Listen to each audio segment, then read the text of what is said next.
ሰርፕራይዝ! ሃፒ በርዝዴይ ብራዘር!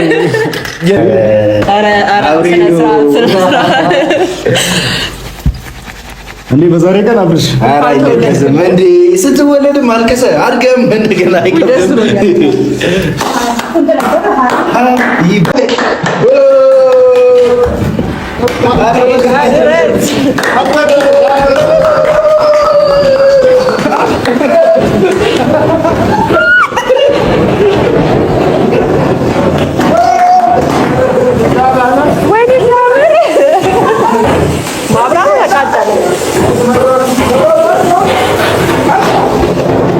የታባሉ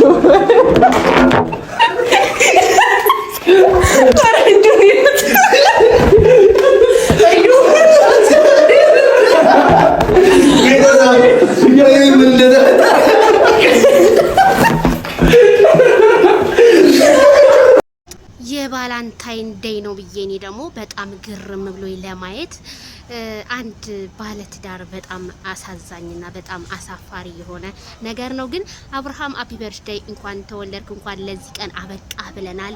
እንግዲህ አመቱ ይመላለስብህ፣ ክፉ ነገር ላንተ አናስብም፣ ወንድማችን ነህ ማለት ነው። እንግዲህ ያሽቃባጩላ አብርሃም ቤት ያለ ወንዱላ እንደዛ ከሩታ ጋር አብረው ሲበሉ ሲጠጡ የነበሩት ዛሬ ግን በጣም ያሳፍራል። እንደዚህ ሃፒ በርዝዴውን እያከበሩለት ይገኛሉ። ሄርሜላ ነገሩን ካንቺ ምን ይጠበቃል? ካንቺ የምናየው ዝሙትን ነው። አዎ ተመቸሽ ሩታ ልትወልድ ሄደችልሽ። አንቺ ይሄንን ዝሙት የሆነ ቪዲዮ አብረሽ ሾርት ልብስ እየለበሽ አብረሽን ለማማለል የምታረጊው ነገር በጣም አሳፋሪ ሰውነሽ በጣም ማለት ነው። እና አብርሃም ደግሞ ነጭ በነጭ ደስ ብሎታል። አጎረሳት በደንብ አጎርሳት እንጂ ወይ አብርሃም እንዴት እኔ አንድ ባለ ትዳር ከእንደዚች አይነት ሴት ጋር የፈለገው ነገር ይሁን የእናትህም ልጅ እንኳን ብትሆን እንደዚህ አይነት ቪዲዮ በፍጹም አይሰራም። እኔ እንደኔ የምለው ይሄ ቪዲዮ ላንድ ባለትዳር አይገባም። አብርሃም ግን ታዋቂ ፌመስ ነው፣ ግን ያ ፌመስነቱ ግን እንዲወርድ እንዲሰደብ አድርጎታል። ይሄ የሚያደርገው ምንድነው? ከተለያዩ ሴቶች ጋር የሚያመጣው ቪዲዮ በጣም ነው የሚያሳፍረው። አብርሃም እኛ ካንተ እንደዚህ አይነት አንጠብቅም፣ ግን አንተ ነህ በሩን የከፈክላቸው። እኛ ሄርሜላን እንበል እንጂ አብርሃም ቤቱን ከፍቶ ስሩ ከኔ ጋር ስሪ ከኔ ጋር ሁኝ ብሏት ነው። ስለዚህ ምንም ማድረግ አይቻልም። እንግዲህ አብርሽን ሰርፕራይዝ አድርገዋለች። እንግዲህ ምን ይባላል?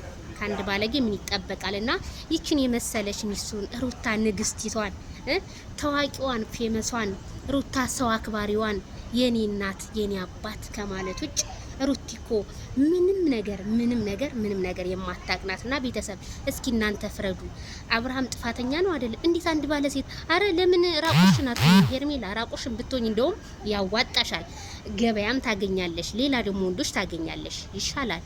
እኔ አይቼ ሰምቼም አላቅም እንደዚህ አይነት ቪዲዮ ኖ ሄርሜላ ከባለትዳር ጋር ባይሆን ኖሮ የምትሰራው ቪዲዮ ኦኬ ችግር የለውም እንላለን። ግን ከባለትዳር ጋር ግን ይሄንን ማረጓ ግን በጣም ያሳፍራል። አብርሽም ምን አለ ከጉልበቷ በታች እንኳን ሰርታ እንደማንኛውም ሰው የወተት እቃዋን እኮ እያሳየች እኮ ነው ያለችው። የወተት እቃዋን ብትሉ ከታች ብትሉ ይሄ ሁላ ማሽቃበጥ። ትናንትና ከሷ ጋር ስትበሉ ስትጠጡ የነበራችሁ ሰዎች ዛሬ ከሄርሜላ ጋር ሄርሜላ የምታሽቃብጡት እንዴ ደግሞ እንዳለ ቀይ በቀይ እኮ ነው። ሃፒ በርዝዴይ ድባ ምን ነው የፍቅረኛ ማቶች ቀን አደረጋችሁ? ታይዞሽ ሩትዬ እንዳትናደጅ።